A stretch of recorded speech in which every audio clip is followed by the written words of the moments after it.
Good morning students. ఈరోజు మనం sectional వ్యూస్లో problem చూద్దామండి. సిలిండ్రికల్ ఆబ్జెక్ట్ మీద సెక్షనల్ వ్యూ మీద క్వశ్చన్ ఎలా ఇస్తాడు, దాన్ని ఎలా సాల్వ్ చేయాలనే దాని మీద మనం డిస్కస్ చేద్దాము. ఇక్కడైతే నేను ఒక క్వశ్చన్ సెలెక్ట్ చేశానండి. ఈ క్వశ్చన్ ఏమని ఇచ్చాడంటే, a cylinder of base diameter 50 mm diameter ఇచ్చాడు, హైట్ 60 mm, ఈ standing on its base on HP.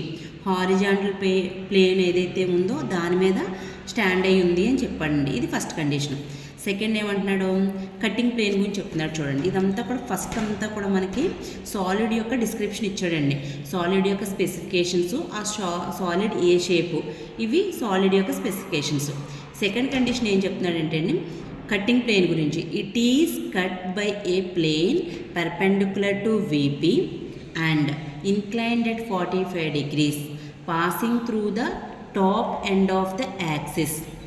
ఇక్కడ ఏం చెప్పాడంటే అండి, సెక్షనల్ ప్లేన్ ఏదైతే ఉందో cut by a sectional plane perpendicular to VP అనండి. ఫర్ ఎగ్జాంపుల్ ప్లేన్ అంటే ఏంటి, అది లైన్ ఎలిమెంట్ కాదండి, ఇక రెక్టాంగులర్ ఎలిమెంట్ లాంటిది. ఇది ప్లేన్ అండి. ఇది ఎప్పుడైతే మనకి పెర్పెండిక్యులర్ టు వీపీ అన్నాడో అంటే హెచ్పికి ప్యారలల్గా ఉంది అని దీని అర్థమండి. ఇప్పుడు ఇవి మన ప్రొజెక్షన్ ప్లేన్స్ కదండి. ఇది హారిజాంటల్ ప్లేన్, ఇది వర్టికల్ ప్లేన్ అండి. ఇప్పుడు మనం అనుకున్నట్టు ఇది సెక్షనల్ ప్లేన్ అనుకోండి. ఫర్ ఎగ్జాంపుల్ ఈ సెక్షనల్ ప్లేన్ ఏదైతే ఉందో ఇది ఇలా వర్టికల్ ప్లేన్కి పెర్పెండిక్యులర్గా ఉంది అంటున్నాడండి. వర్టికల్ ప్లేన్కి అన్నాడండి. వర్టికల్ ప్లేన్ పెర్పెండిక్యులర్గా ఉందంటే ఇప్పుడు ఏమవుతుందండి, హారిజాంటల్ ప్లేన్ చూడండి ప్యారలల్గా ఉంది. అయితే ఇక్కడ మనకు సాలిడ్ ఏంటండి, సిలిండర్ కదా. సిలిండర్ ఎలిమెంట్ ఇలా ఉంటుందండి. ఇది ఒక సిలిండర్ ఎలిమెంట్. అయితే ఈ సిలిండర్ ఎలిమెంట్ అనేది హారిజాంటల్ ప్లేన్ మీద ఇలా స్టాండ్ అయ్యి ఉందంటే అండి, ఇలా ఇది హెచ్పి, ఇది విపి కదా. ఈ సిలిండర్ ఏమంటున్నాడు, ఈ standing on its base on HP. ఒక బేస్ హెచ్పి మీద ఉంది హారిజాంటల్ ప్లేన్ మీద. ఇలా ఉందనుకోండి, ఇప్పుడు ఏమవుతుందండి, దీని టాప్ వ్యూ అనేది హెచ్పి మీద పడుతుంది కదా. అది ఏం పడుతుందండి, సర్కిల్ పడుతుందండి. అలాగే ఫ్రంట్ వ్యూ ఏం పడుతుందండి, ఈ సిలిండర్ యొక్క ఫ్రంట్ వ్యూ అనేది రెక్టాంగిల్ పడుతుందండి. అది ఫస్ట్ స్టేజ్ ఆఫ్ ప్రాబ్లం. అసలు సాలిడ్ ఎలా ప్రొజెక్ట్ అవుతుంది, దాని ట్రూ షేప్ ఎక్కడ గీయాలి, దాని యొక్క ప్రొజెక్షన్ ఎక్కడ డ్రా చేయాలి అనేది first stage of sectional views అండి. ఇది తెలిస్తేనే నెక్స్ట్ స్టెప్ అటు కటింగ్ ప్లేన్ గురించి చెప్పగలమండి. ఇక్కడ టాప్ వ్యూ అనేది సర్కిల్ పడుతుంది, ఫ్రంట్ వ్యూ అనేది రెక్టాంగిల్ పడుతుంది. అది ఫస్ట్ స్టేజ్లో డ్రా చేశాక ఏం చెప్తున్నాడు, ఇలా వర్టికల్గా స్టాండ్ అయి ఉన్నదానికి కట్టింగ్ ప్లేన్ అంటే అండి ఇలా perpendicular to VP parallel to HP అన్నాడండి. ఇలా చెప్పిన తర్వాత ఈ ప్లేన్ ఏదైతే ఉన్నది ఇన్క్లైన్ టు 45 degrees. ఈ ప్లేన్ ఏ ప్లేన్కి అయితే ప్యారలల్ చెప్తున్నాడో ఆ ప్లేన్తో అంటే హెచ్పితో 45 degrees ఇంక్లినేషన్ చేస్తుందండి. ఓకేనండి, ఇలా ఇంక్లినేషన్ చేస్తుంది. ఇప్పుడు కటింగ్ ప్లేన్ ఇంక్లినేషన్ ఇలా ఉన్నప్పుడు ఇది ఎక్కడ ప్రొజెక్ట్ అవుతుందండి, ఫ్రంట్ వ్యూలో ప్రొజెక్ట్ అవుతుందండి. కట్టింగ్ ప్లేన్ ఎక్కడ ప్రొజెక్ట్ అవుతుందో తెలిస్తేనే మనకి ట్రూ షేప్ కానీ సెక్షనల్ వ్యూ షేప్స్ కానీ డ్రా చేయడానికి అవుతుందండి. ఈ హెచ్పితో చేసే ఇంక్లినేషన్ అనేది విపి మీద ప్రొజెక్ట్ అవుతుందండి. తర్వాత ఏం చెప్పాడండి, passing through the top end of the axis. Axis యొక్క టాప్ ఎండ్ నుంచి కట్ అవుతుందంటండి. ఇప్పుడు ఈ సర్కిల్ ఏదైతే ఉందో ఈ సిలిండ్రికల్ ఎలిమెంటు, ఈ చుట్టూ ఉన్న వాటిని జనరేటర్స్ అంటామండి. ఈ సెంటర్లో ఒక పాయింట్ వెళ్తుంది కదండి, సెంటర్ సర్కిల్ యొక్క సెంటర్ పాయింట్, దీన్ని యాక్సిస్ పాయింట్ అంటామండి. సర్కిల్కి మనం ఏదైతే సెంటర్ తీసుకుంటున్నామో దాన్ని యాక్సిస్ పాయింట్ అంటున్నాం. ఈ యాక్సిస్ ఎండ్ ఏదైతే ఉందో ఇక్కడ వరకు ఉంటుంది కదండి, ఇది ఎండ్ పాయింట్ అండి. ఈ ఎండ్ పాయింట్ నుంచి 45 degrees పెట్టమంటున్నాడండి. అంటే ఫ్రంట్ వ్యూలో మనం ప్రొజెక్ట్ చేయాలి. ఇది ఎలా కన్స్ట్రక్ట్ చేయాలనేది ఇప్పుడు మనం డ్రా చేసి చూద్దామండి. ఇప్పుడు మనం బేసిక్గా రిఫరెన్స్ లైన్ డ్రా చేసుకుంటాం కదండి. సెక్షనల్ వ్యూకి ఏమవుతుంది అంటే అండి, మనకి ఇక్కడ ఏం అడిగాడో తెలుసుకోవాలండి. సెక్షనల్ ఫ్రంట్ వ్యూ అడిగాడు, టాప్ వ్యూ అడిగాడు, ట్రూ షేప్ కూడా అడిగాడండి. ఈ రెండు మాత్రమే అడుగుంటే కనుక ఈ చివరికి గీసేసుకుంటే సరిపోతుందండి. ట్రూ షేప్ అడిగినప్పుడు ట్రూ షేప్ ప్రొజెక్ట్ చేయడానికి ఎటువైపు మనం ప్రొజెక్ట్ చేసుకోవడానికి వీలుగా ఉంటుందో చూసుకోవాలండి. నేను ఇటు సైడ్ ప్రొజెక్ట్ చేద్దాము అనుకుంటున్నాను, అందుకని నేను కొంచెం ఇటువైపు పెట్టి గీస్తున్నానండి. ఇటు కూడా కిందకు కూడా ప్రొజెక్ట్ చేసుకోవచ్చు మన స్పేస్ని బట్టి. నాకు షీట్ బాగానే ఉంది కాబట్టి నేను పైకి ప్రొజెక్ట్ చేద్దాం అనుకుంటున్నాను. పైగా ఇప్పుడు మనకి హెచ్పి మీద మనకి ఏం పడుతుందంటే సర్కిల్ పడుతుంది, ఫ్రంట్ వ్యూలో రెక్టాంగిల్ పడుతుంది కాబట్టి పైన మనకు స్పేస్ ఎక్కువ ఉండాలి. సో మన రెఫరెన్స్ లైన్ అనేది కొంచెం కిందకి గీసుకోవచ్చండి. రెఫరెన్స్ లైన్ హారిజాంటల్గా గీసుకుని దీనికి XY అనే నేమింగ్ ఇచ్చుకుంటున్నామండి. ఇచ్చుకున్న తర్వాత మనకి సర్కిల్ డయామీటర్ ఇచ్చాడు, లెంత్ ఇచ్చాడు, హైట్ ఇచ్చాడు. అంతే తప్ప ఈ సర్కిల్ డయామీటర్కి సెంటర్ పాయింట్కి మనకేమి ఇన్ ఫ్రంట్ ఆఫ్ VP కానీ అలాంటివి ఏమీ ఇవ్వలేదండి. సో సర్కిల్ ఎలాగైనా డ్రా చేసుకోవచ్చు. 50 mm డయామీటర్ అంటే అండి 25 mm రేడియస్ వస్తుందండి. మన యొక్క స్కేల్ మీద కంపాస్తో 25 mm రేడియస్ తీసుకొని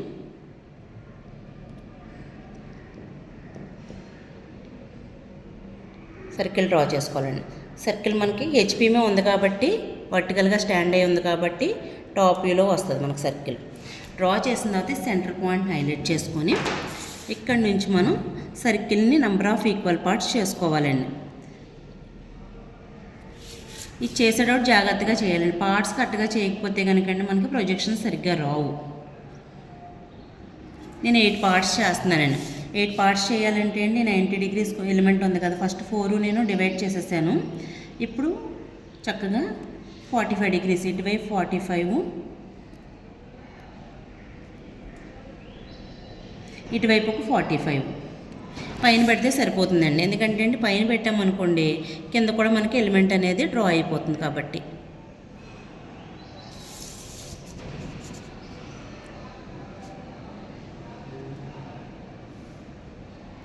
ఇది సిలిండర్ కదండి, టాప్ బేస్ బాటమ్ బేస్ కూడా ఉంటుంది కాబట్టి A1, B2, C3, D4, E5, F6, G7, H8 సెంటర్లో O పాయింట్ అండి. ఇలా నేమింగ్ ఇచ్చుకుంటాము. ఒకదాన్ని మనం బ్రాకెట్లో పెట్టుకుంటాం. బ్రాకెట్లో పెట్టింది ఏంటంటే బాటమ్ బేస్ అండి. పై బేస్ ఇలా కనబడుతుంది కదా, కనబడేదేమో బయట రియల్ నెంబర్స్ పెట్టుకుంటాం.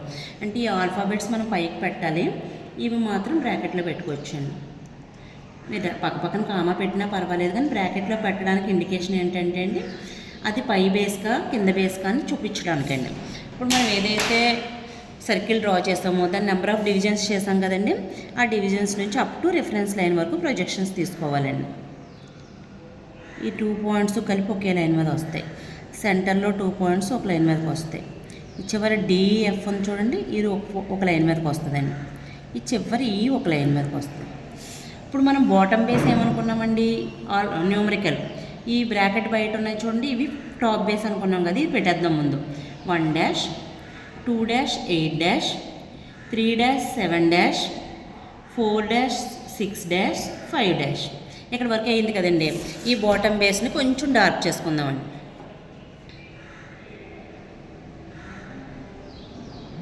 ఇప్పుడు మనకి యాక్సిస్ హైట్ ఎంత ఇచ్చాడండి, 60 mm ఇచ్చాడు కదా.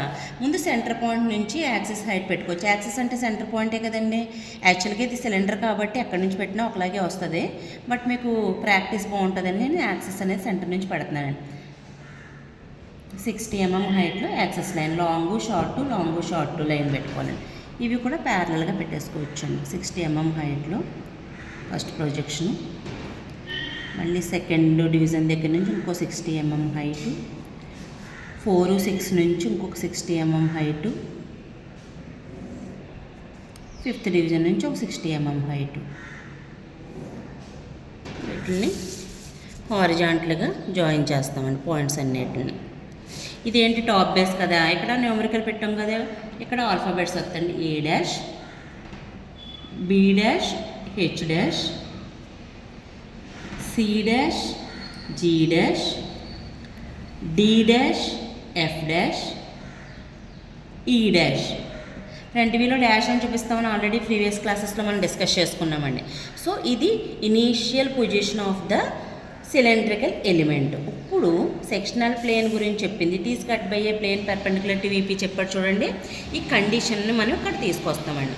ఏం చెప్పాడు, ఇంక్లైన్ టు 45 degrees అని చెప్పాడు, passing through the top end of the axis అన్నాడండి. టాప్ ఎండ్ అన్నప్పుడు ఇది కూడా తీసుకొచ్చండి యాక్చువల్గా, కానీ అది మనకు క్లియర్గా అర్థం అవడానికి యాక్సిస్ అని చెప్పాడండి. యాక్సిస్ అని చెప్పకుండా టాప్ ఎండ్ అని అనుకోండి, ఈ కార్నర్ కానీ తీసుకుని 45 degrees పెట్టుకోవచ్చు. బట్ మనకి క్లియర్గా యాక్సిస్ ఎండ్ అన్నాడు కాబట్టి ఈ పాయింట్ దగ్గర 45 degrees పెడతామండి. సో కరెక్ట్గా ప్రొట్రాక్టర్ తీసుకొచ్చి యాంగిల్ కరెక్ట్గా పెట్టుకోవాలండి. ఇలా 45 degrees ఎక్కడ వస్తుందో చూసుకొని ఈ 45 డిగ్రీస్ పాయింట్ దగ్గర నుంచి యాక్సెస్ పాయింట్కి పెట్టి కట్టింగ్ ప్లేన్ కూడా లైన్ అనేది dark long line, short line, long short thickness ఉంటుందండి. కొంచెం థిక్గా డ్రా చేసుకోవాలి. ఓకేనండి, దీన్ని కట్టింగ్ ప్లేన్ అంటాం. ఇక్కడ ఏం చెప్పాడంటే మనకి కట్టింగ్ ప్లేన్ అనేది హెచ్పితో ఉండి ఇలా ఇంక్లినేషన్ చేస్తుంది అన్నాడండి. అది వెళ్ళి దేని మీద పడుతుంది? వీపీ మీద పడుతుంది. ఇది హెచ్పితో చేస్తుంది కాబట్టి దీన్ని హారిజాంటల్ ట్రేస్ అంటామండి. అంటే దీన్ని హెచ్టి అని పెట్టుకోవచ్చండి, లేదా కట్టింగ్ ప్లేన్ అని చెప్పి సిపి అని పెట్టేయచ్చు, కట్టింగ్ లైన్ అని పెట్టవచ్చు, ఎవరి విష్ ఎలా పెట్టినా పర్లేదు. బట్ హారిజాంటల్ ప్లేన్తో చేసే ఇంక్లినేషన్ లైను వర్టికల్ ప్లేన్ మీద పడుతుంది కాబట్టి ఇది హారిజాంటల్ ట్రేస్. అదే వర్టికల్ ప్లేన్తో ఇంక్లినేషన్ చేస్తే అది హెచ్పి మీద పడుతుంది, దాన్ని వర్టికల్ ట్రేసు అంటామండి. అయితే ఇప్పుడు మనకి ఈ కట్ చేసేటప్పుడు ఈ పోర్షన్ చూడండి, రైట్ అండ్ హాఫ్ పోర్షను, ఈ ట్రయాంగులర్ పోర్షన్ కట్ అయ్యి రిమూవ్ అయిపోతుందండి. ఈ మిగతా పార్ట్ అంతా ఉంటుందన్నమాట అండి. అయితే రిమూవ్ అయిపోయే పార్ట్ కిందన రిమూవ్ అయ్యాక ఎలా కనిపిస్తుందో చూపించాలి. ఇప్పుడు మనం ప్రతి పాయింట్ నుంచి, అంటే ఇక్కడ నుంచి ఇక్కడ ఒక పాయింట్ ఉంది, ఇక్కడ ఒక పాయింట్, ఇక్కడ ఒక పాయింట్. ఓకేనండి, ఈ పాయింట్ని ఏమంటామంటే అండి, ఇది పైనుంచి కింద నుంచి కూడా ఉంది కదా అని కింద లెటర్స్ తీసుకుంటున్నానండి. 1 1 డాష్, ఇది 2 1 డాష్, 8 1 డాష్, ఇది 3 1 డాష్, 7 1 డాష్. అయితే ఈ పాయింట్ చూడండి, 1 1 డాష్ అనేది వెళ్ళి 1 పాయింట్కి టచ్ అవుతుంది కదండి. ఇక్కడ ఒక పాయింట్ వచ్చిందండి. ఓకేనండి, కరెక్ట్గా టచ్ అవుతుంది. అదే 2 1 డాష్ నుంచి వెళ్ళే లైను, 2 నుంచి వెళ్ళే లైన్ ఇక్కడ టచ్ అవుతుందండి.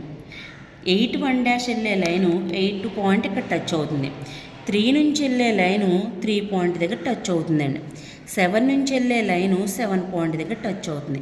అంటే కరెక్ట్గా మనం కట్టింగ్ ఇలా గీతలు కొట్టినా కూడా ఆల్రెడీ లైన్ డ్రా చేసి ఉన్నాయి కదా, ఇవే పాయింట్స్ వస్తాయి అన్నమాట అండి. దీనికి కరెక్ట్గా ఎక్కడ వస్తుంది అంటే అండి, కట్టింగ్ అనేది ఈ కట్టింగ్ పోర్షన్ అంతా కూడా మనం హ్యాచింగ్ చేసి చూపించాలండి. మనకు కరెక్ట్గా హాఫ్ సర్కిల్ కట్ అయిపోతుందండి, హాఫ్ సర్కిలే కట్ అవుతుంది ఈ ముక్క, ఇది కట్ అవ్వట్లే. అందుకని ఈ టాప్ వీడికి సగం ముక్కే మనకు కనబడుతుందండి.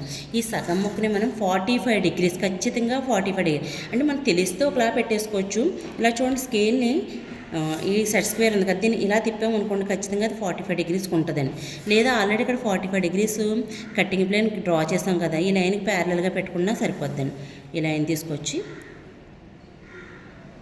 కరెక్ట్గా హ్యాచింగ్ చేసేటప్పుడు లైన్కి ఒక 2 mm gap, equal gap maintain చేయాలండి అన్నిటికి మధ్యలో. ఒక దిక్కున ఒకలాగా ఒక దిక్కున ఒకలాగా మెయింటైన్ చేయకూడదు, బాగా తక్కువ గీసేసి దగ్గరగా గీయకూడదండి. హ్యాచింగ్ అనేది చాలా నీట్గా డ్రా చేయాలి, అప్పుడే మన వ్యూ అనేది అందంగా వస్తుందండి.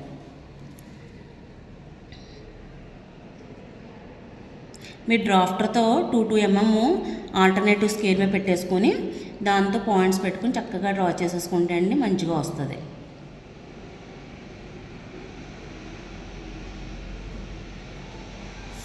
ఇలా హ్యాచింగ్ అనేది 2 mm గ్యాప్లో చక్కగా గీసేస్తే అండి టాప్ వ్యూ. ఇది సెక్షనల్ టాప్ వ్యూ అంటామండి ఈ సెమీ సర్కిల్ని. ఇది సెక్షనల్ ఫ్రంట్ వ్యూ అంటాం. మనల్ని మూడోది కూడా అడిగాడండి, true shape of the section.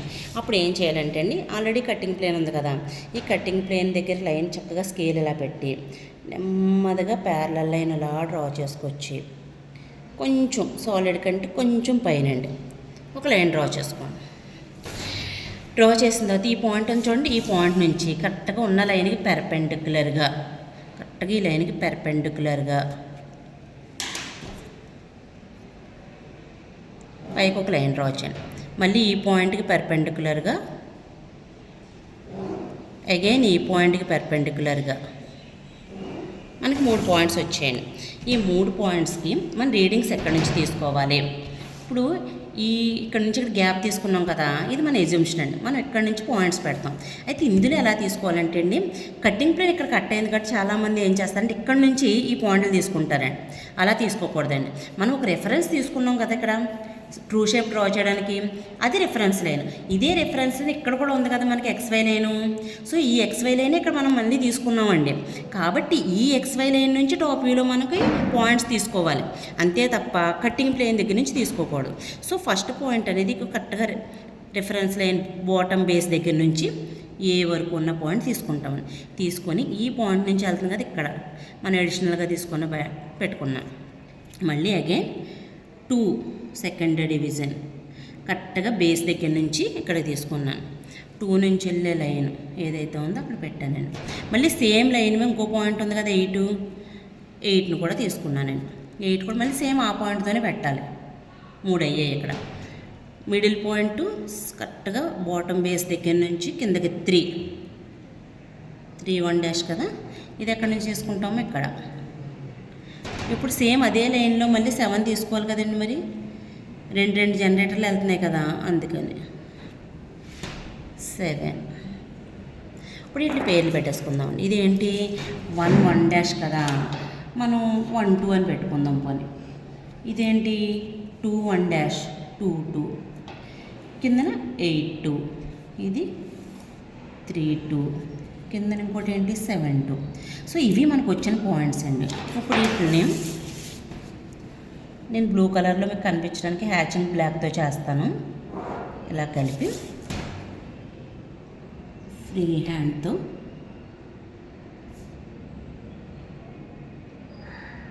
ఇలా డ్రా చేసుకుంటామండి. మళ్ళీ హ్యాచింగ్ 45 డిగ్రీస్లో 2 mm గ్యాప్లో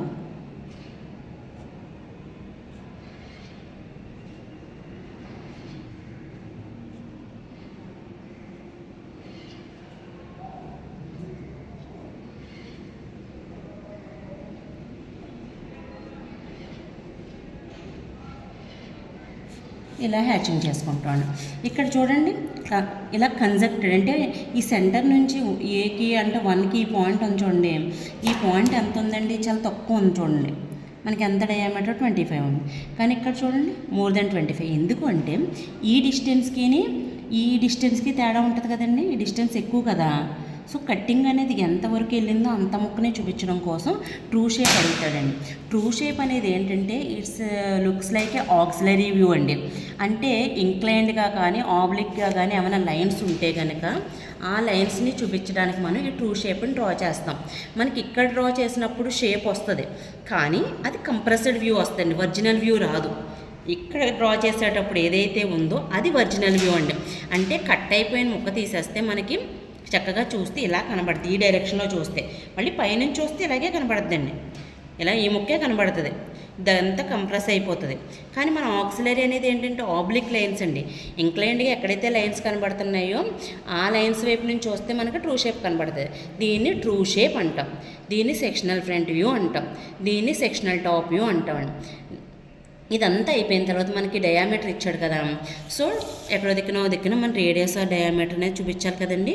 సో దీన్ని ఇలా బయటకు లాగేసి ఇక్కడ ఒక యారో పెట్టి పై 50 హైట్ ఇచ్చాడు కదండి. ఇటువైపు చూపించడానికి మనకు అంతా క్లమ్జీ అయిపోతుంది, సో అటువైపు చూపించుకోవచ్చండి. డైమెన్షనింగ్ అనేది మస్ట్ అండ్ షుడ్ అండి, ఎందుకంటే వాడు ఇచ్చిన డేటాను మనం రిప్రజెంట్ చేయాలి ఖచ్చితంగా. ఇది ఎంత ఇచ్చాడండి, మనకి 60 ఇచ్చాడు కదా, సో 60. ఇంకేమి ఇచ్చాడండి, ఇక్కడ యాంగిల్ ఇచ్చాడు కదా, నేను యాంగిల్ ఇక్కడ చూపిస్తున్నానండి, బయటకి చూపిస్తున్నాను 45 డిగ్రీస్. ఇంకంతేనండి. 50 డయామీటర్ ఇచ్చాడు, 60 హైట్ ఇచ్చాడు, 45 యాంగిల్ ఇచ్చాడు. సెక్షనల్ ఫ్రంట్ వ్యూ అడిగా డ్రా చేసాం, సెక్షనల్ టాప్ వ్యూ అడిగా డ్రా చేసాం, ట్రూ షేప్ అడిగా డ్రా చేసాం. This is about the cylindrical sectional views అండి. Thank you all.